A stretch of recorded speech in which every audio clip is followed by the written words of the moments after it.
या येष्वक्ष्णी पुरुषो दृश्यते एष आत्मा होवाचा एतत् अमृतम अभयम एतत् ब्रह्म इति। तो चक्षु इंद्रिय के भीतर चक्षु रूप गोलक के भीतर जो पुरुष देखा जाता है वह पुरुष क्या छाया है अथवा जीवात्मा है अथवा देवता है अथवा ईश्वर है। तो कौन है? तो दृष्टांत दिया था जैसे आँख के ऊपर घी डालो अथवा जल डाल दो तो वो आँख के ऊपर ठहरता नहीं है, किनारे में चला जाता है। उसी प्रकार से इस चक्षु के भीतर जो है पुरुष, उस पुरुष को जो जानता है वह भी साधक के पाप से लिपायमान नहीं होता। इसलिए ऐसे चक्षु रूप आधार के भीतर जो पुरुष है वह जीवात्मा है कि छाया है कि ईश्वर है कि देवता है। तो पूर्व पक्षी के अनुसार तो जीवात्मा है अथवा देवता है, लेकिन सिद्धांत के अनुसार ईश्वर ही यहाँ पर उपास्य रूप से गृहीत होता है। तो इसलिए कहते हैं कि परमेश्वर ही अक्षी के भीतर पुरुष है, पुरुष रूप पुरुष के नाम से यहाँ पर उपदिष्ट है। क्यों, किस कारण से परमेश्वर ही अक्षी के भीतर पुरुष यहाँ पर उपदिष्ट है? तो उपपत्ति उसी के ये गुण धर्म उत्पन्न होते हैं। परमेश्वर के गृहीत होने पर, परमेश्वर को स्वीकार किए जाने पर गुण समुदाय जो श्रुति में उपकौशल विद्या में गुणों का कथन किया गया है वो गुणों के कथन परमात्मा में उत्पन्न होते हैं या उपदिश्यमान। तो गुण समुदाय यहाँ पर इस सांडल्य विद्या में उपदिश्यमान जो हो रहे हैं गुण, जो गुणों का कथन किया गया है वे परमात्मा में ही उत्पन्न होते हैं। आत्मत्वम तावन मुख्य वृत्त्या परमेश्वर उपपद्यते। मुख्य वृत्ति के द्वारा आत्मत्व धर्म ये परमेश्वर में ही उत्पन्न होता है। परमात्मा स आत्मा तत्वमसि इति श्रुते, हे श्वेत केतु वह आत्मा तुम ही हो। इस प्रकार से कौन आत्मा? सदैव स्वम इदम इदम अग्र आसीत, सृष्टि से पहले तुम ही थे, सद रूप से थे। सृष्टि हो गई तो तुम्हारा देवदत्त यज्ञदत्त नाम पड़ गया, किंतु सृष्टि से पहले तुम ही ईश्वर रूप से अवस्थित थे, इसलिए तुम अपने स्वरूप को जानो। इसलिए यहाँ पर ईश्वर में ही आत्मा शब्द का प्रयोग होता है। यद्यपि जीवात्मा में भी होता है लेकिन आत्म परमात्मा में तो होता ही है। तो और कहते हैं अमृतत्व अविहत्व च तस्मिन् असकृत असकृत श्रुते श्रुतौ श्रूयते। तो यहाँ पर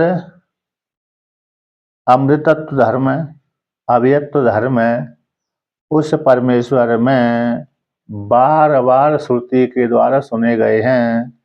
श्रुति में ये दो शब्द अमृतत्व शब्द और अभयत्व शब्द बहुत बार सुने गए हैं।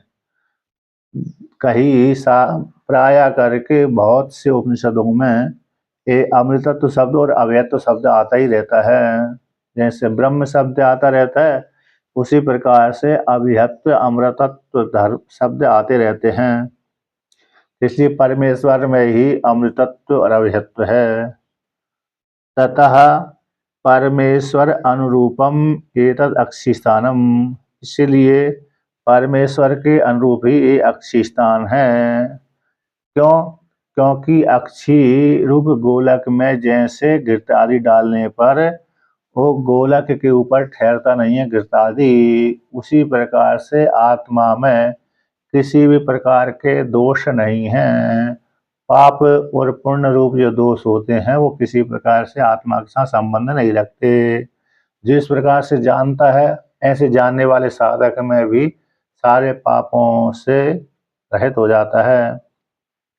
तो यथा ही परमेश्वर सर्वदोषैर अलिप्तः अपहत पापमत्वादि श्रवणात् तथा अक्षिस्थानम सर्वलेप रहितम उपदिष्टम। तो जैसे परमेश्वर सारे दोषों से रहित है, सर्वे संपूर्ण दोष, काम है, क्रोध है, लोभ है, मोह है, मात्सर्य है इत्यादि, अविद्या, अस्मिता, राग, द्वेष, अभिनिवेश, पंच क्लेश इत्यादि जो दोष होते हैं, षड भाव विकार, शरीर के सारे धर्म है ना, मन उत्पत्ति स्थिति और मतलब अरे कौन है, जायते अस्ति वर्धते विपणते अपक्षीयते, अन्नमय कोश, प्राणमय कोश, मनोमय कोश, विज्ञानमय कोश, आनंदमय कोश इत्यादि जो दोष हैं वो आत्मा में किसी प्रकार से संबंध नहीं होते। ऐसी जो आत्मा, ऐसा जो परमेश्वर है, और उसी को श्रुति कहती है अपहत पापमत्व आदि श्रवणात्, परमेश्वर के विषय में अपहत पापमत्व आदि का भी श्रवण होता है। इसलिए उसी प्रकार से अक्षी स्थान भी, चक्षु गोलक भी संपूर्ण लेप से रहित ही यहाँ पर उपदिष्ट किया गया है। तो उसमें कौन से दृष्टांत दिया गया है, तो उसको दृष्टांत द्वारा समझाते हैं।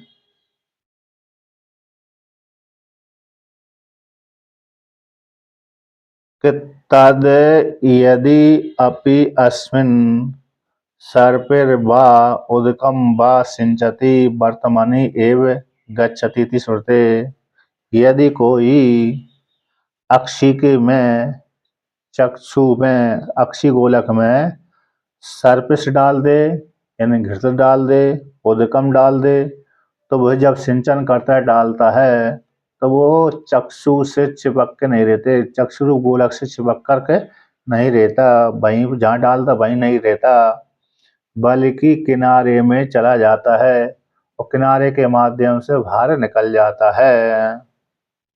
तो सिंचति वर्तमनि एव गच्छति, किनारे में पक्ष में चला जाता है। उसी प्रकार से आत्मा में किसी प्रकार के दोषों का संबंध नहीं होता।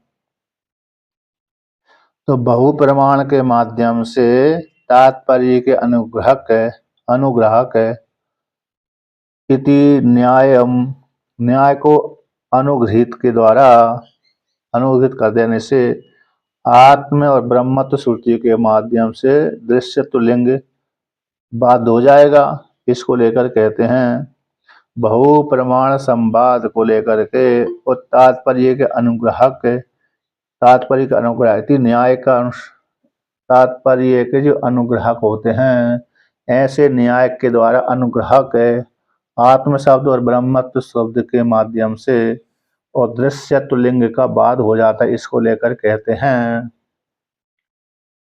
आत्मत्व शब्द और ब्रह्मत्व शब्द को लेकर के, आत्मत्व श्रुति और ब्रह्मत्व श्रुति के माध्यम से दृश्यत्व लिंग, जैसे या येषु अक्षिणी पुरुषो दृश्यते। पाप के मत्वा, और इसका क्या बताया शब्दार्थ स्वामी जी? यानी अपहाते यानी चला गया, निकल गया, पाप आदि जिससे निकल गए हैं, नष्ट हो गए हैं। ठीक है। तो यहाँ पर पूर्व पक्षी प्रश्न कर इसमें आया है कि बहुत प्रमाणों के संवाद, बहुत से प्रमाणों के संवाद को लेकर के अनुग्राहक, तात्पर्य के अनुग्राहक जो न्याय है, उस न्याय के द्वारा गृहीत, न्याय के द्वारा अनुग्रहित आत्मत्व श्रुति और शब्द ब्रह्मत्व श्रुति के माध्यम से जो दृश्यत्व लिंग आया था, या येषु अक्षिणी पुरुषो दृश्यते, ये दृश्यत्व लिंग आया था, इस दृश्यत्व लिंग का बाध हो जाता है। तो इसलिए यहाँ पर आता है चक्षु के भीतर जो पुरुष दिख रहा है, तो देखना क्या मतलब उपलब्धि का स्थान है वहां पर। यद्यपि पुरुष मनुष्य नहीं दिखता है, हमको क्या दिखता है, मात्र इतना ही दिखता है। यदि हम दूसरे की आंखों में देखेंगे तो हम अरे हमारी प्रतिबिंब भी दिखेगा, लेकिन हम अपनी आंखों में देखेंगे तो हम अपनी आंखों में देख भी नहीं सकते। हम अपनी आंखों में स्वयं दर्पण भी सामने रखेंगे तो तब भी वो प्रतिबिंब ही दिखता है दर्पण के भीतर, हमारा आंखों के भीतर भी। तो इसलिए इंद्रिय क्योंकि अतीन्द्रिय होती है और आत्मा भी उसी प्रकार से इंद्रिय का विषय नहीं है, तो छाया ही मात्र हमको दिखती है। तो दृश्यत्व जो लिंग है उस लिंग का बाध हो जाता है, किसके द्वारा, आत्मत्व श्रुति ब्रह्म श्रुति। अर्थात जो चक्षु के भीतर ज्योति रूप पुरुष है वो परमात्मा है। इस प्रकार से वहां पर आधार बना करके हृदय में प्रवेश कर जाता है, वही यही हमारी आत्मा है। तो इत्यादि वाक्यों को लेकर कहते हैं संयद वामत्वादि गुण उपदेशश्च तस्मिन् अवकल्प्यते एतं संयद वाम इति आचक्षते एतं हि सर्वाणि वामानि अभिसमयन्ति एष उ एव वामनि वामनिर एष हि सर्वाणि वामानि नयति एष उ एव भामनिर एषा हि सर्वेषु लोकेषु भाति इति च अतः उपपत्तिर अनंतरः अंतरः परमेश्वरः। तो यहाँ पर कहते संयत वामत्वादि गुण का उपदेश जो श्रुति के द्वारा कहा गया है, श्रुति के द्वारा संयत वामत्वादि गुणों का जो प्रतिपादन किया गया है वे गुण उस आत्मा में ही अवकल्प्यते, आत्मा में ही जाने जाते हैं। तो किस प्रकार से? इस प्रकार से वाम ऐसा संयत वामा एतम, इसी को ही संयत वामा इति आचक्षते, इसी परमेश्वर को ही संयत वामा कहते हैं, क्योंकि एतम परमात्मानम सर्वाणि भूतानि वामानि अभिसमयन्ति। तो वामानि कर्म फलानि, कर्म को जो फल है उन फलों को, कर्म फल हैं एतम अक्षी पुरुष को अभिलक्ष्य करके कहते हैं एतम, इसी पुरुष को ही सारे भूत वामानि कर्म फलों, कर्म फल है अभिसमयन्ति प्राप्त होते हैं, यानी इसी परमात्मा को ही सारे कर्म फल अक्षी में रहने वाला पुरुष को लक्ष्य करके उत्पद्यन्ते प्राप्त होते हैं। अभिसमयन्ति, अभिसमयन्ति को है अभि यानी अभिलक्ष्य करके, समयन्ति उत्पद्यन्ते समय रूप से प्राप्त होते हैं, यानी उसका अर्थ है सर्व फल उदय हेतुश्च, यानी संपूर्ण कर्मों के फल का उदय का जो हेतु है, कारण बनता है।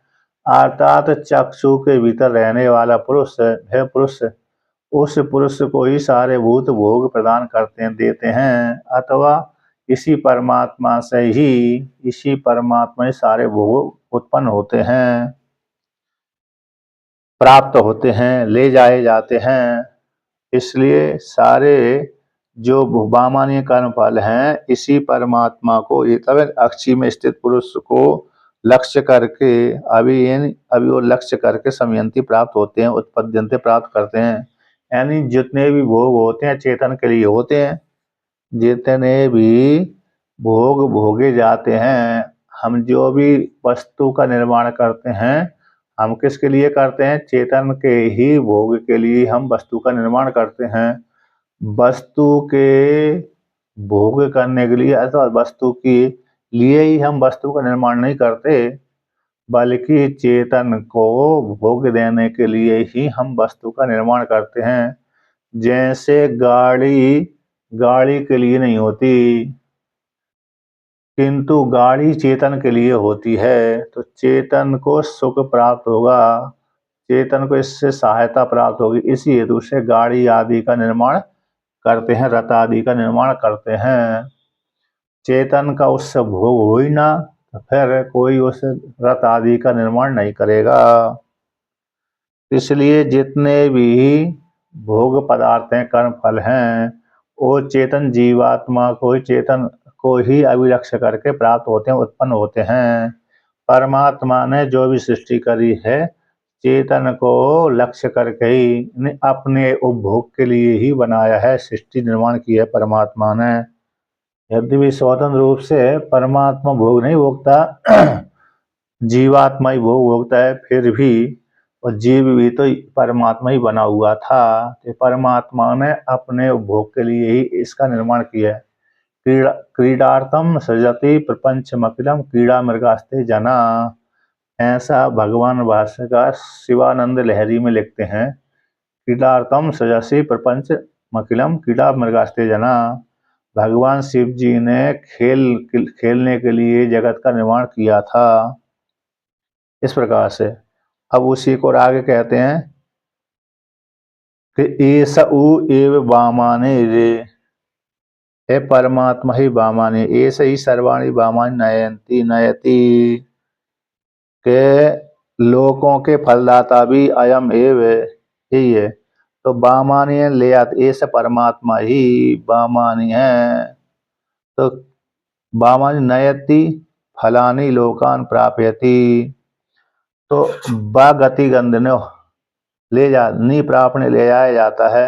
ये परमात्मा ही जीवात्माओं को तत् फल के कर्म के अनुरूप फल को देता है। यहाँ पर वामन शब्द का अर्थ होता है कर्म फल को देने वाला। नयतीन लोग ले जाने वाला, फलानी लोकान प्राप्यति, नयतीन ले जाता है, क्या ले जाता है? फलों को, लोकों के प्रति, प्राप्यति लोगों के प्रति पहुंचा देता है, लोगों को कर्म का फल भी यही देता है। तो इसलिए यहाँ पर कहते हैं लोगों के प्रति पहुंचाते हैं, लोगों को देता है। तो यहाँ पर ये हो गया ऐसा परमात्मा ही बामानी, ऐसा उ ए बामानी, ए परमात्मा ही बामनी, ऐसा उ ए बामनी, है परमात्मा ही बामनी है। पर उसी का व्याकरण करते ऐसा ही सर्वाणी बामानी नयति, यानी क्योंकि ऐसा जो परमात्मा ही सारे भूतों को कर्म के अनुरूप फल प्रदान करता है, नयति ले जाता है। ऐसा उ एव भामनी, यह परमात्मा ही भामनी है। ऐसा ही सर्वेषु लोकेषु भाति इति च, क्योंकि यह परमात्मा ही संपूर्ण लोकों में भादीप्त प्रकाशित होता रहता है। तो यहाँ पर इस जो श्रुति आई है एतम संयद वामा इति आचक्षते, इतनी पंक्ति हो गई। पर इसी परमात्मा को ही सारे भूत क्या कहते हैं? इस परमात्मा को ही, अक्षी में स्थित रहने वाले परमात्मा को ही कर्म फल है अभिलक्ष्य करके उत्पन्न होते हैं। ऐसा वो भावनी, ये परमात्मा ही भावनी है, क्योंकि यह परमात्मा ही सभी को कर्म के अनुरूप फल देता है।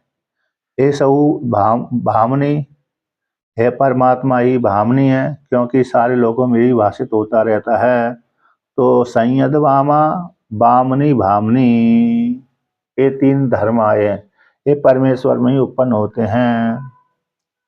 इसी हेतु से उपपत्ति अंतर परमेश्वर, उपपत्ति इसी हेतु कारण परमेश्वर ही चक्षु के भीतर परमात्मा ही है, इस प्रकार से प्राप्त होता है। यानी सर्वार्थ प्रकाश करता, परमात्मा चक्षु के भीतर रह करके सभी संपूर्ण जगत को प्रकाशन करता है। इसी चक्षु के भीतर कौन है? परमेश्वर ही उपास्य है, जीवात्मा उपास्य अथवा देवता उपास्य नहीं है। अब अगला सूत्र का पाठ करते हैं। तो सूत्र के द्वारा कहते हैं स्थानादि व्यपदेशाचा,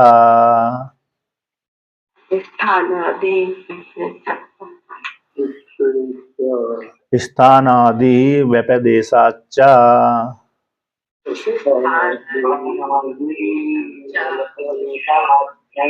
तो परमात्मा के उपासना के लिए स्थान आदि का उपदेश किया है ना।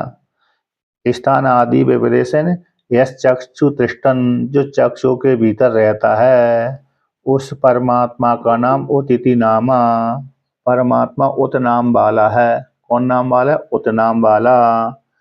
हिरण्यश्मश्रु, उसकी दाढ़ी मूछ कैसी हैं? सोने के जैसी हैं। हिरण्य यानी सोना, श्मश्रु दाढ़ी मूछ। तो स्थान नाम, स्थान आदि विविदेशात, स्थान आदि का कथन होने से स्थान आदि शब्द से नाम और रूप भी आ जाएंगे। स्थान नाम रूप के राम जी कहाँ रहते हैं, कैसे हैं, क्या नाम है, अमुक व्यक्ति कहाँ रहता है, अमुक व्यक्ति जो है क्या नाम है इसका, कौन है, किस प्रकार का है, कहाँ रहता है। जैसे पिंड विशेष देख लिया, तो पिंड विशेष देख लिया तो उसको बोलते हैं ये पिंड कहाँ पर रहता है, कि अमुक स्थान पर रहता है, इसका क्या नाम है, ये नाम है। इसके और कोई गुण आदि है, रूप रूप तो सामान्य दिख ही रहा है, फिर भी और भी कहते हैं और भी कोई छुपा हुआ कोई गुण है क्या।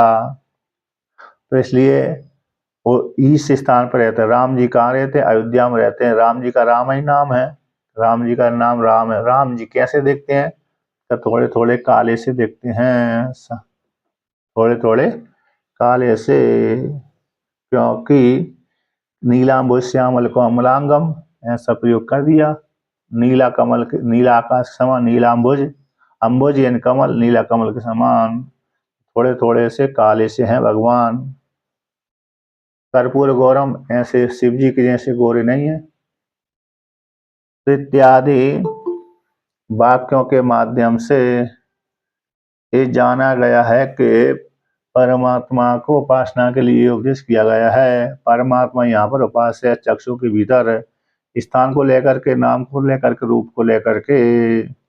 इसलिए जीवात्मा यहाँ पर उपास्य नहीं है, बल्कि परमात्मा ही उपास्य है, इसलिए उपदेश किया गया। परमात्मा का यहाँ पर उपदेश स्वीकार किया गया, जाना गया, कथन किया गया। परमात्मा में उत्पन्न हो सकते हैं, जीवात्मा आदि में नहीं। अब उसी को आगे वर्णन करते हैं।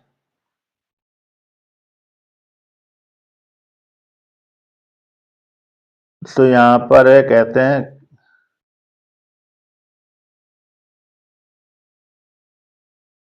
स्थान नाम रूपाणाम ध्यानार्थम श्रुति अंतरेपि उपदेशात अक्षि स्थानत्वोक्ति ही अत्र न दोषेति सूत्र योजना।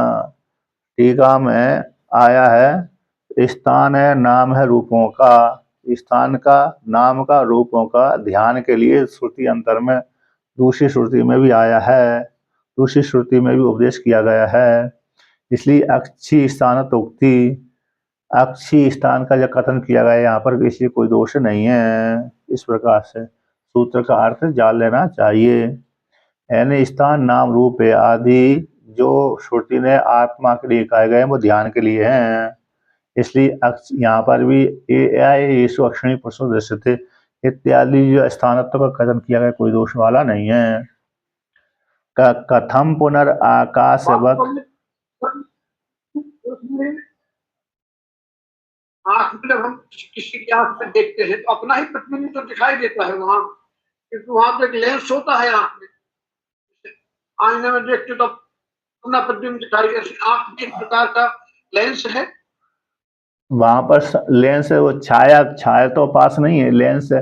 लेंस में प्रतिबिंब हमारा देख रहा है ना दूसरे की आंखों में, अथवा दर्पण की, तो वो छाया यहाँ पर उपास्य नहीं है, बल्कि जो चक्षु के भीतर रूप को प्रकाशन करता है। चक्षु जिसकी सामर्थ्य से, चक्षु जिस ईश्वर की सामर्थ्य से रूप को प्रकाशन करती है, ऐसे चक्षु को सत्ता प्रदान करने वाला जो चक्षु पुरुष है वे आत्मा ब्रह्म है। इस प्रकार से उपासना करना है ना, ना कि छाया। क्योंकि हम दूसरे की आंखों में अपना प्रतिबिंब दिखते हैं तो वहां पर प्रतिबिंब दिख रहा है, तो वो दिखने वाला आत्मा नहीं है, बल्कि चक्षु में, नेत्रों का विषय हो गया। हाँ, नेत्रों का विषय हो गया और छाया आत्मा कहलाती वो तो। किंतु इसलिए चक्षु के भीतर रूप को प्रकाशन करने की जो सामर्थ्य जो दे रहा है, चक्षु में भी स्वतंत्र सामर्थ्य नहीं है, लेकिन चक्षु को, हाँ, चक्षु में रूप को प्रकाश करने की जो शक्ति जिससे आ रही है वह परमात्मा चक्षु रूप उपाधि के द्वारा जाना जा रहा है, चक्षु पुरुष। इसलिए वो ध्यान तो चक्षु निमित्त बना दिया, ध्यान तो हृदय में ही होगा। कहाँ पर हो गया ध्यान, तो हृदय में ही होगा, चिंतन वहीं पर चलता है, लेकिन आरोप चक्षु के भीतर कह दिया। बुद्धि की किसी व्यक्ति को ही होता है, बुद्धि की वृत्ति होती चक्षु के माध्यम से, रूप के माध्यम से, तो बुद्धि की वृत्ति में तो ध्यान हृदय में ही होगा, लेकिन वहां पर आरोप यहाँ पर कर दिया। कहाँ पर, चक्षु के भीतर जो पुरुष देख रहा है, तो पुरुष तो वहां पर छाम को देखेगा तो क्या देखेगा, मात्र छाया ही देखेगी, वो छाया वो आत्मा नहीं है। क्योंकि इंद्रिय भी नहीं देखती हमको। तो चक्षु इंद्रियों का विषय बिना वो नहीं, वस्तु नहीं हो सकती। चक्षु भी, चक्षु रूप जो इंद्रिय है ना वो भी नहीं देखती, क्योंकि इंद्रिय हमेशा अतीन्द्रिय कहलाती है। रूप रूप जो देख रहा हमको, जो अपना चेहरा देखते वो तो मात्र रूप है, वो कैसा रूप गुण है। लेकिन लेकिन जो चक्षु इंद्रिय है रूप को प्रकाशन कर रही है, श्रोत इंद्रिय श्रवण कर रही है, ये चक्षु के विषय नहीं बन पाते इस प्रकार से। जी जी तो इसलिए इंद्रियों को अतीन्द्रिय कहा गया है। जी। अब आगे कहते हैं, कैसे आकाश के समान व्यापक परमात्मा का, आकाश के समान व्यापक परमात्मा का व्यापक सर्वगत से ब्रह्म का अक्षी स्थानत्व कल्पना उपपद्यते इति। तो संपूर्ण जगत को व्याप्त करने वाला जो परमात्मा है अक्षी के भीतर रहता है, ऐसे कल्पना कैसे उत्पन्न हो सकती है? क्योंकि व्यापक परमात्मा एक देश में उत्पन्न नहीं रह सकता, एक देश में रहता है, ऐसे कल्पना कैसे उत्पन्न हो सकती है?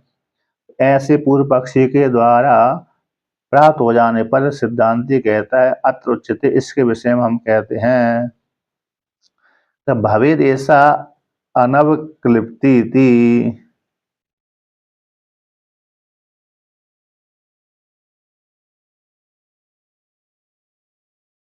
कहते हैं, अब यहाँ पर कहते हैं ये कल्पना अवक्लिप्ति, अवक्लिप्ति न अवक्लिप्ति न अलमक्लिप्ति, ऐसा अनवक्लिप्ति न अवक्लिप्ति कल्पना।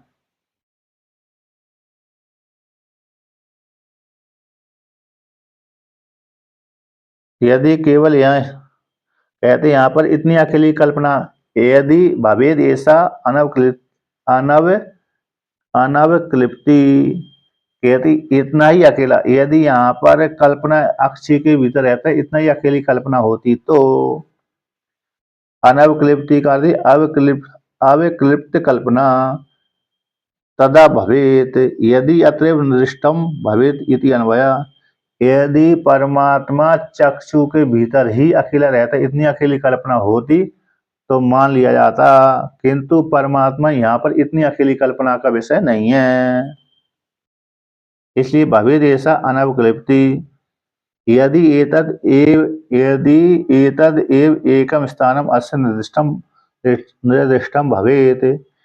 यहाँ पर सिद्धांती कहता है, पूर्व पक्षी ने प्रश्न किया कि संपूर्ण जगत को व्याप्त करने वाला परमात्मा अक्षी के अल्प स्थान में रहता है, कैसे कल्पना उत्पन्न हो सकती है? तो सिद्धांती कहता है ये जो अनवक्लिप्ति, यदि इतनी ही ये सा जो कल्पना है चक्षु के भीतर अल्प स्थान में रहता है, इतनी अकेली कल्पना होती तब तो मान लिया जाता कि परमात्मा की यहाँ पर एक देश में रहता है, किंतु ऐसा नहीं है। यदि एतद एकम स्थानम अस्य निर्दिष्टम भवति, यदि परमात्मा का एक देश ही स्थान निर्दिष्ट होता तब तो मान सकते थे कि एक देश में ही परमात्मा रहता, किंतु ऐसा परमात्मा है नहीं है, उपलब्धि मात्र वहां पर होती है। संति ही अन्यानि अपि पृथिव्यादीनि स्थानम अस्य निर्दिष्टानि, क्योंकि इस परमात्मा के एक ही स्थान अकेले रहने के घर नहीं है, स्थान इन घर। परमात्मा एक देश में ही अकेला नहीं रहता, बल्कि अन्य भी इसके रहने के स्थान हैं। वो कौन है? पृथ्वी आदि स्थानी अस्य निर्दिष्टानि, अतः पृथ्वी आदि में भी परमात्मा का निर्देश किया जाता है।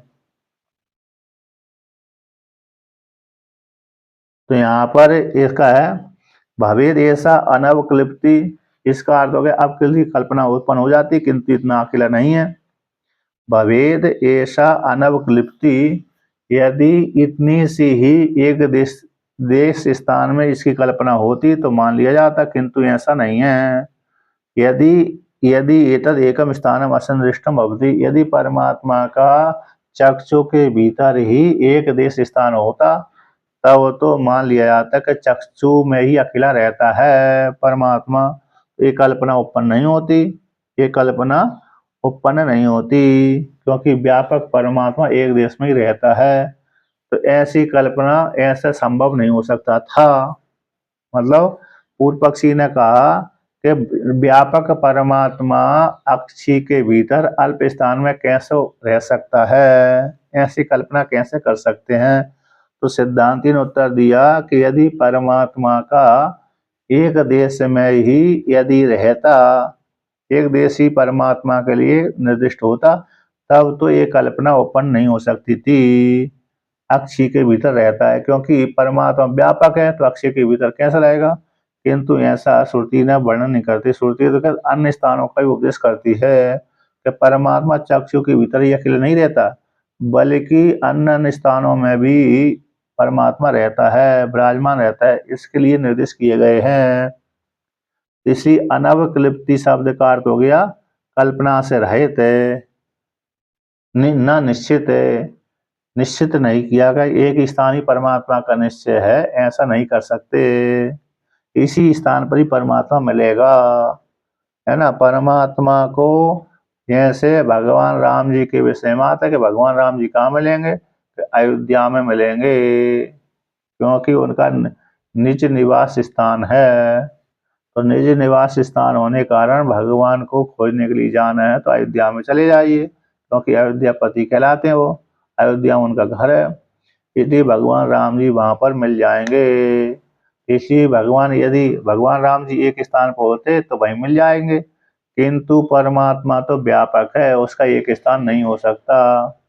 तो नहीं हो सकता तो फिर इसलिए एक देश की कल्पना उत्पन्न नहीं हो सकती। तो इसलिए एक देश की कल्पना नहीं उत्पन्न हो सकती। सिद्धांत कहते हैं नहीं, उसके बहुत से स्थान हैं। तो वो अन्यानि संति स्थानानि, बहुत से स्थान है। पृथ्वी कौन से हैं?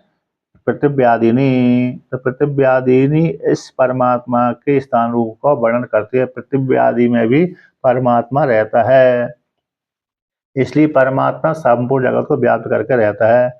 या पृथिव्याम तिष्ठन् इत्यादि ना वाक्यन, जो पृथ्वी के भीतर रहता है, पृथ्वी जिसका शरीर है, पृथ्वी जिसको नहीं जानती। जल जिसका शरीर है, जल के भीतर जो रहता है, जल जिसको नहीं जानता। अग्नि जिसका शरीर है, अग्नि के भीतर रहता है, अग्नि जिसको नहीं जानती। वायु जिसका शरीर है, वायु के भीतर जो रहता है, वायु जिसको नहीं जानती। आकाश जिसका शरीर है, आकाश के भीतर रहता है, आकाश जिसको नहीं जानता। इत्यादि वाक्यों के माध्यम से परमात्मा तत्व उपाधि को लेकर के वहां पर अवस्थित होता है। केवल चक्षु स्थान में अकेला उसका निर्देश नहीं किया, चक्षु के स्थान में ही अकेला रहता है। ऐसा यदि ऐसा प्रतिपादन करती श्रुति तो फिर भाई उस व्यापक परमात्मा का एक कल्पना उत्पन्न नहीं हो सकती थी। किंतु ध्यान के लिए इस प्रकार से बहुत जगह उपदेश करती है श्रुति। तो उसी कहते हैं तेसु। उदाहरण बड़ा अच्छा है, जैसे अपन को गाड़ी में हवा डलानी है टायर में, जी तो हवा तो चारों तरफ है, लेकिन हवा डलाने के लिए आपको कंप्रेसर के पास जाना पड़ेगा। जी जी जी। तो कहते हैं तेसु ही चक्षुर अपि निर्देशम, उसी प्रकार से चक्षु में भी निर्देश किया गया। जैसे पृथ्वी आदि में परमात्मा अवस्थित रहता है, निर्देश किया गया ध्यान के लिए, उसी प्रकार चक्षु में भी, चक्षु भी निर्दिष्टम तेसु, परमात्मा के ध्यान के लिए। तेसु उनमें भी चक्षुर अपि निर्दिष्टम, ठीक है ना। उनमें उनमें से है ना, इसमें से पृथ्वी आदि दूसरे स्थान भी उसके लिए निर्देश हैं। उनमें से उनके तेसु, उनके मध्य में, तेसु शब्द का तेसु मध्यसु, उन स्थानों के मध्य में चक्षु भी निर्दिष्टम। जैसे पृथ्वी आदि परमात्मा की रहने के घर हैं, उसी प्रकार से तो रहने के घर और भी हैं। कौन कौन से? चक्षु आदि भी उसी में आ जाता है। उन स्थानों के मध्य में चक्षु भी निर्दिष्ट हो जाता है। यश्च चक्षुषी तिष्ठन्, जो चक्षु परमात्मा है, चक्षु के भीतर रहता है। इति स्थान आदि विपदेशात इत्यादि ब्रह्मणयन एतद् दर्शयति श्रुति, के स्थान आदि का कथन होने से, स्थान आदि का तो स्थान नाम रूप आदि का कथन से, इत्यादि ग्रहण के द्वारा एतद् परमात्मा को श्रुति दिखलाती है कि परमात्मा ही चक्षु के भीतर जो पुरुष है वो परमात्मा ही है। न केवलम स्थानम एव एकम अनुचितम ब्रह्मणो न दृश्यमानम दृश्यते, कहते केवल एक स्थान ही अनुचित ब्रह्म को निर्देश रूप से स्वीकार नहीं किया जाता। केवल एक स्थान ही चक्षु के भीतर रहता है। ये ब्रह्म तो संपूर्ण जगत को व्याप्त करके रहता है और व्याप्त करके रहता है और चक्षु के भीतर रहता है। एक ही अकेला ब्रह्म का अनुचित रूप से स्वीकार नहीं किया गया। ब्रह्म को अनुचित रूप से निर्दृश्यमान होता हुआ नहीं देखा गया, केवल एक ही स्थान अकेला स्थान को लेकर के। तो किम तरी, तो फिर कहते हैं फिर क्या किया गया कि केवल न स्थान को लेकर के ही उचित नहीं कहा गया, है ना। स्थान को लेकर के ही एक अकेला अनुचित नहीं है, अनुचित दोष नहीं है, मतलब अनुचित उचित नहीं है। तो मतलब एक परमात्मा का स्थान नहीं है, फिर भी उसको स्थान का वर्णन कर दिया, इसलिए उचित नहीं है। इतना ही अकेला दोष नहीं आता, इतना ही अकेला दोष नहीं, अन्य अन्य जगह भी दोष का प्रतिपादन करती है श्रुति। जैसे एक दृष्टांत आता है दत्तात्रेय को लेकर के, तद यात्रया व्यापक ते हताते ध्यान चेता परता हताते क्षमस्व तन्मे त्रिविधापराधम ध्यान चेता परताते तद यात्रया व्यापक ते हताते ध्यान चेता परता हताते स्तुत्या माया वाक परता हताते क्षमस्व शंभो त्रिविधापराधम क्षमस्व में नित्यम त्रिविधापराधम इत्यादि वाक आते हैं। दत्तात्रेय भगवान की अवधूत गीता के वाक्य, जैसे दत्तात्रेय यद्यपि ब्रह्मवेत्ता है, ब्रह्म ज्ञानी है, फिर भी दत्तात्रेय भगवान दर्शन करने के लिए बद्रीनाथ केदारनाथ जाते रहते हैं। तो किसी ने प्रश्न किया, आप तो ब्रह्मवेत्ता हैं, ब्रह्म ज्ञानी है, परमात्मा है, पर ध्यान करने फिर क्यों ध्यान करते हो, क्यों यात्रा करते हो, क्यों स्तुति करते हो भगवान की। तो उन्होंने कहा कि यद्यपि हूं तो मैं ब्रह्मवेत्ता, फिर भी परमात्मा का ध्यान करता हूं, तो एक दोष मेरे से बन जाता है। ध्यान करूंगा तो परिच्छिन्न कर दूंगा परमात्मा को, तो मैं परमात्मा को परिच्छिन्न बना देता हूं ध्यान के माध्यम से। परमात्मा व्यापक है, तो इसलिए बद्रीनाथ केदारनाथ जाने की जरूरत नहीं है, फिर भी मैं बद्रीनाथ केदारनाथ जाता हूँ परमात्मा के दर्शन करने के लिए, तो दूसरा अपराध कर देता हूँ। तीसरा, परमात्मा मन वाणी का विषय नहीं है, तो मैं स्तुति के द्वारा परिच्छिन्न कर देता हूँ। तो मैं कहते तुम ये 3 अपराध मैं करता रहता हूँ कि 3 अपराध मत करो। तो उन्होंने कहा कि यदि अपराध ना करूं तो मेरी जो वाणी है दूसरी की स्तुति करने लगेगी। किसकी स्तुति करेगी? सामान्य जगत की स्तुति करने लगेगी, स्तुति निंदा। और जो यदि मैं मंदिर आदि के लिए, धाम आदि के लिए यात्रा ना करूं, तो फिर बाजार आदि में घूमने जाऊंगा, मेरा शरीर विनियोग करेगा। और ध्यान ना करूं ईश्वर परमात्मा का, ईश्वर का ध्यान ना करूं, तो फिर जगत का ध्यान करूंगा। इससे अच्छा है उससे हटने के लिए परमात्मा का ध्यान करूं, परमात्मा का कीर्तन करूं, परमात्मा का चिंतन करूं। इसलिए जो मैं अप्रसन्न परमात्मा को प्रसन्न करता रहता हूँ ये 3 दोषों के माध्यम से। मेरे 3 दोष हमेशा भगवान माफ करते रहे हैं। इसलिए यहाँ पर भी वही है कि केवल एक स्थान अकेला दोष परमात्मा आरोप नहीं किया है। परमात्मा व्यापक है, उसको एक देश में ही कुंठित नहीं किया गया, एक देश में ही नहीं छींका गया, बल्कि नाम रूप के द्वारा ही उसको परिच्छिन्न बना दिया गया है। इसलिए ब्रह्म का एक स्थान ही अनुचित रूप से नहीं जाना गया, बल्कि नाम रूप के द्वारा। किम तरी, नाम रूपम इति एवं जातीयकम अपि अनाम रूपस्य ब्रह्मणो अनुचितम निर्दृश्यमानम दृश्यते। क्योंकि परमात्मा नाम रूप से रहते, यतो वाचो निवर्तन्ते अप्राप मनसा न तस्य प्रतिमा अस्ति।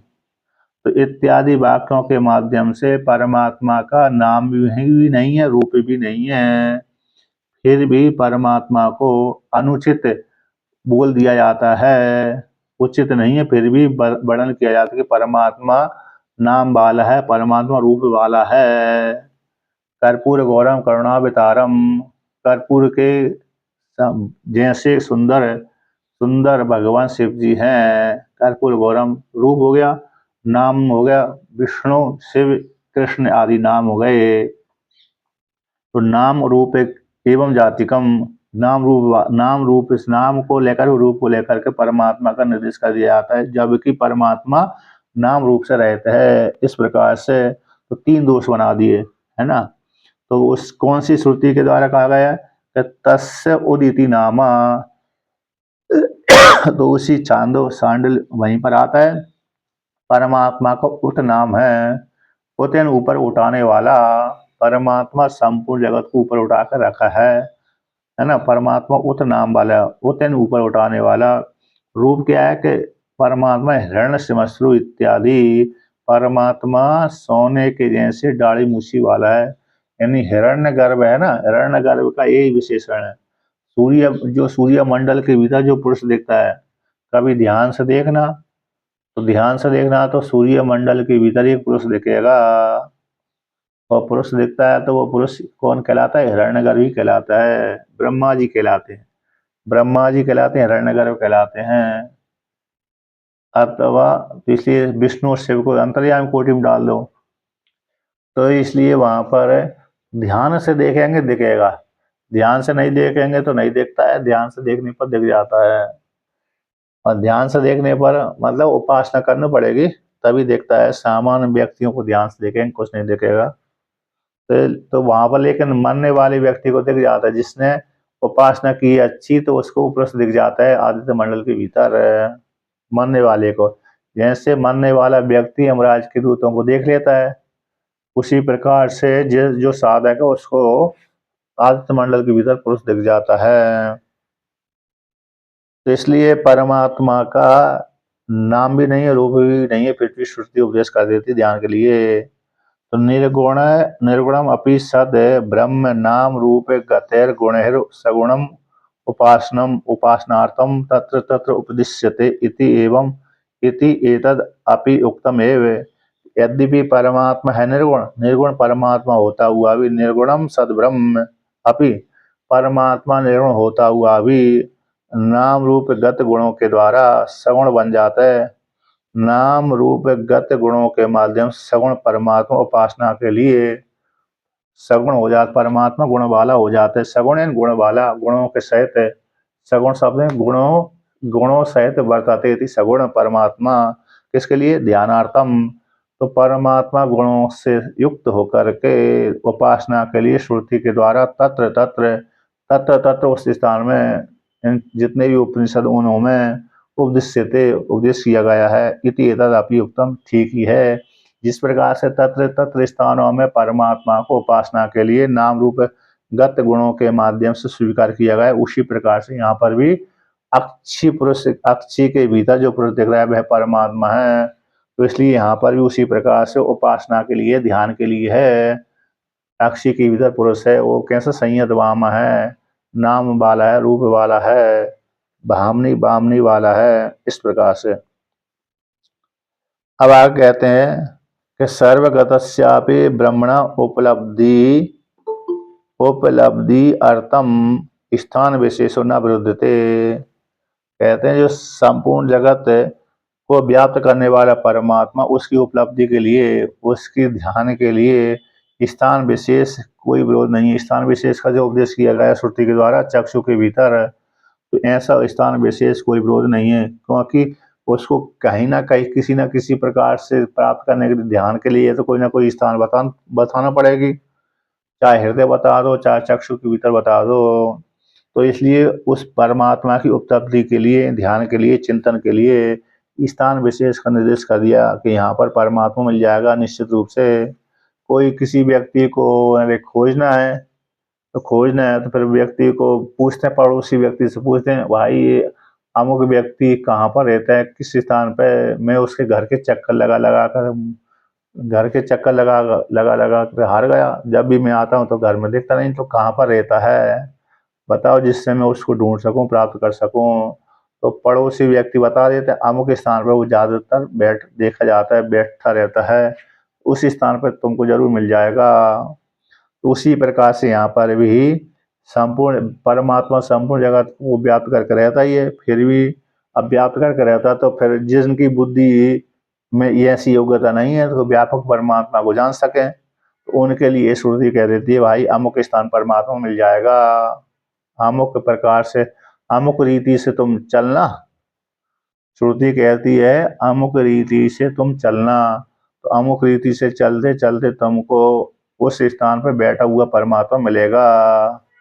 ये उसका नाम है, ये इसका रूप है, ऐसे लक्षण वाला है, इसलिए तुम वहां पर जाओ, वो वहां पर मिल जाओ, इस रीति से जाना। लेकिन जैसे भगवान श्री कृष्ण को बोध करा, भगवान श्री कृष्ण से अरे काल यवन को मरवाने के लिए, भगवान श्री कृष्ण के हाथों से काल यवन को मरवाने के लिए नारद भगवान ने जा करके काल यवन को बोल दिया था, हे काल यवन, तुम्हारे समान योद्धा पृथ्वी में जन्म ले लिया है, तुमसे दो दो हाथ करने के लिए। तुम्हारी इच्छा होती थी कि तुम मेरे समान कोई योद्धा होता तो मैं उसके साथ युद्ध करता, इसलिए मैं बतला देता हूँ कि अमुक स्थान पर रहता है, तुम्हारे समान युद्ध है, तुम्हारी टक्कर लेने वाला है, तुम जाओ उसके ऊपर आक्रमण कर दो। ऐसा नारद जी ने कहा कि कौन है, कि वसुदेव का पुत्र वासुदेव है, मथुरा नगरी में रहता है, मथुरा नगरी में रहता है, कंस को उसने मार दिया है और इतना बहुत बलवान है, तुम्हारी जैसी योग्यता वाला है, तुम वहां पर जाओ। पीताम्बर धारण किया हुआ है ना, पीला वस्त्र पहनता है और उसके हाथ में मुरली मोर पंख, उसके हाथ में मुरली भी रहती है और मोर पंख लगा रहता है सर के ऊपर, मयूर का पिच्छ भाग लगा रहता है, ऐसे ऐसे चिन्ह वाला है, इतना थोड़ा गोरा सा थोड़ा काला सा है, ये नाम है उसका। वसुदेव का पुत्र वासुदेव श्री कृष्ण है, ये तुम्हारे टक्कर वाला है, जाओ उसके ऊपर आक्रमण कर दो। ऐसा नारद जी ने कालेवन को उकसा दिया मरवाने के लिए, जो भी है, मतलब उसकी कामना पूर्ति के लिए तो मरवाने के लिए, पृथ्वी का भार उतारने के लिए। तो भाई कालेवन 3 करोड़ सेना को लेकर के आया था मथुरा नगरी के ऊपर आक्रमण करने के लिए, भगवान श्री कृष्ण दो दो हाथ करने के लिए। कालेवन 3 करोड़ सेना को लेकर के आया। अब 3 करोड़ सेना कितनी हो जाती, बहुत भयंकर होती है। उस सेना को भगवान श्री कृष्ण ने बाद में मार दिया था। कालेवन को तो नहीं मारा था भगवान श्री कृष्ण, उसको तो कालेवन को तो मुचकुंद नामक राजा के दृष्टिपात से मरवा दिया था, लेकिन सेना को भगवान श्री कृष्ण और बलराम जी ने मार दिया। और सेनाओं ने बाद में उसका जो धन लाया था सेना के साथ साथ, वो धन को भगवान श्री कृष्ण ने छीन लिया, अपने पास रख लिया। थोड़ी देर बाद जरासंध आ गया था, उसने आक्रमण कर दिया तो सारा धन जरासंध ने छीन लिया। भगवान श्री कृष्ण रण छोड़ डर के मारे भाग गए, यानी उससे लड़े नहीं, एक पर्वत के ऊपर प्रवेश चढ़ गए, तो उसी को पर्वत के ऊपर जब प्रवेश कर गए तो वहीं से अरे जरासंध ने चारों तरफ पर्वत घेर करके आग लगा दी, वो जान लिया कि पर्वत पे मर गए, जल गए। भगवान श्री कृष्ण तो आकाश मार्ग से उड़ करके दूसरे देश में पहुंच गए, अयोध्या मतलब कहाँ, द्वारावती में। भगवान जानते थे भीम से ही मरेगा जरासंध, है भीम से ही मृत्यु लिखी है उसकी। नहीं, भगवान के हाथ से ही मर जाता, लेकिन भगवान ने सोची अभी मैं मार दूंगा तो मेरे को फिर अमुक राजाओं के पास में जा करके युद्ध करना पड़ेगी, मेरे को ज्यादा समय लगेगा, इसलिए इकट्ठी कर करके ला रहा है राक्षसों को। ये इकट्ठी कर करके लाता ही रहता है, इसलिए मैं इसको मारूंगा नहीं अभी, नहीं तो भगवान के हाथ से मृत्यु थी उसकी, बलराम जी के हाथ से थी द्वंद्व। बलराम जी तो उसको मार ही रहे थे, बलराम जी ने तो उसको पकड़ लिया था, मारने ही वाले थे पहले युद्ध में ही, तो इसलिए वो राम कृष्ण भगवान ने रुकवा दिया था कि अभी नहीं मारना इसको, इस प्रकार से। तो इसलिए मतलब यहाँ पर क्या है कि जैसे भगवान श्री कृष्ण को बोल चिन्हित करने के लिए अरे नारद भगवान ने कालेवन को बतला दिया था, अमुक अमुक चिन्ह वाला ये कृष्ण है, तो इसके साथ तुम जाकर युद्ध करो। तो उसी प्रकार से परमात्मा के ध्यान के लिए ये चिन्ह बता दिए कि परमात्मा ज्योति स्वरूप चक्षु के भीतर रहता है, ये उसका नाम है। तो दृष्टांत दिया जाता है, जैसे सालग्राम इव विष्णु इति एतद अपि युक्तमेव, जैसे भगवान विष्णु व्यापक परमात्मा एक सालिग्राम शिला के भीतर प्राप्त हो जाएंगे, उपलब्धि हो जाएगी, यानी इसमें इस सालिग्राम शिला कौन है, परमात्मा विष्णु है, इसकी उपासना करो जिससे तुमको विष्णु के दर्शन हो जाएंगे। यद्यपि परमात्मा कैसा है, व्यापक विष्णु परमात्मा संपूर्ण जगत को व्याप्त करके रहता है, फिर भी संपूर्ण जगत को व्याप्त करके रहने पर भी एक शालिग्राम शिला के भीतर कुंठित होकर के अवस्थित हो जाता है। शालिग्राम शिला में उसकी उपलब्धि हो जाती ध्यान के लिए। इस प्रकार साधक उस शालिग्राम शिला को पूजता है विष्णु मान करके, तो व्यापक विष्णु को परिच्छिन्न ने बना दिया। इसलिए उसी प्रकार से चक्षु के भीतर भी इसी प्रकार से उपासना होती है। जैसे शालिग्राम में विष्णु की उपासना की जाती है व्यापक विष्णु की, उसी प्रकार से व्यापक परमात्मा की उपासना नाम को लेकर के, रूप को लेकर के और स्थान को लेकर के उपासना हो जाती है। इसलिए कोई दोष नहीं है, ऐसा वर्णन कर दिया। अब 15वां सूत्र का पाठ करते हैं कि शोक विशिष्ट अभिधानाद एव च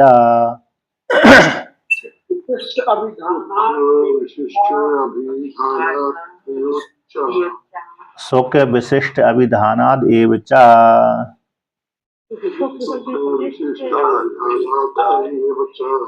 के शोक विशिष्ट का कथन होने से, शोक विशिष्ट का कथन होने से ही ये सिद्ध होता है कि यहाँ पर ये ब्रह्म का ही प्रसंग है।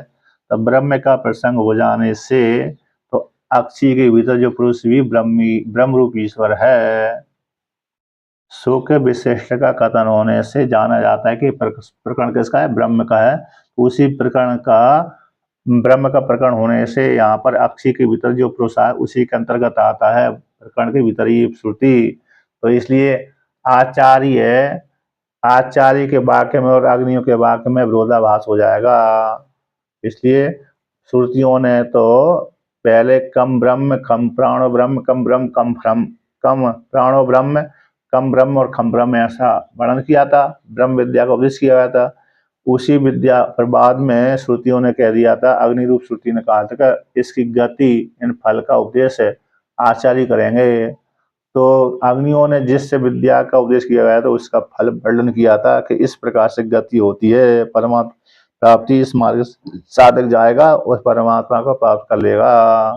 तो वहां पर फल मात्र का कथन कर दिया था, ना कि भिन्न प्रकरण। तो दो प्रकरण अलग अलग नहीं बल्कि एक ही प्रकरण है, ब्रह्म का ही प्रकरण है। क्योंकि पूर्व प्रकरण में सुख का वर्णन किया गया, प्राणो ब्रह्म कम ब्रह्म खम ब्रह्म इत्यादि वाक्यों पर हमें सूर्यमान सुख विशिष्ट ब्रह्म का ही यहाँ पर कथन किया गया है।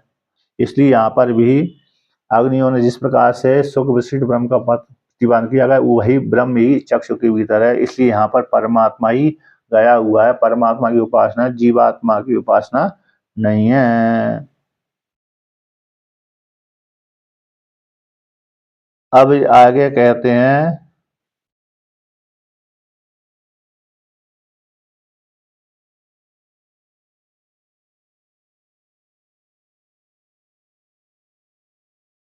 प्राण शब्द यहाँ पर किसका वाचक है, टीकाकार ने इसका अर्थ किया हिरण्यगर्भ सूत्रात्मा। प्राण शब्द सूत्रात्मा का वाचक है और ब्रह्म किसका वाचक है, बृहत होने से ब्रह्म कहलाता है। बृहत होने से ब्रह्म, प्राण ब्रह्म तो ब्रह्म ही, प्राण भी ब्रह्म है, सूत्रात्मा ब्रह्म है, तो सब कुछ ब्रह्म ही है। इस प्रकार से अब 15 सूत्र का पाठ हो गया और इसका प्रसंग अब कल ही करेंगे, भाष्य तो है ना